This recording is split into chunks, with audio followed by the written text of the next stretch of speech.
Kalau bicara Timnas Indonesia 2025, satu nama yang wajib disebut adalah Marcelino Ferdinand. Di kualifikasi Piala Dunia, Marcelino jadi raja asis Indonesia dengan 5 asis dari 6 pertandingan yang dilakoni.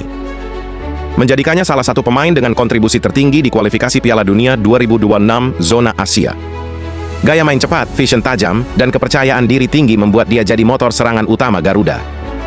Maka tak heran jika Marcelino Ferdinand digadang-gadang akan menjadi salah satu pemain sepak bola terbaik Asia di masa depan.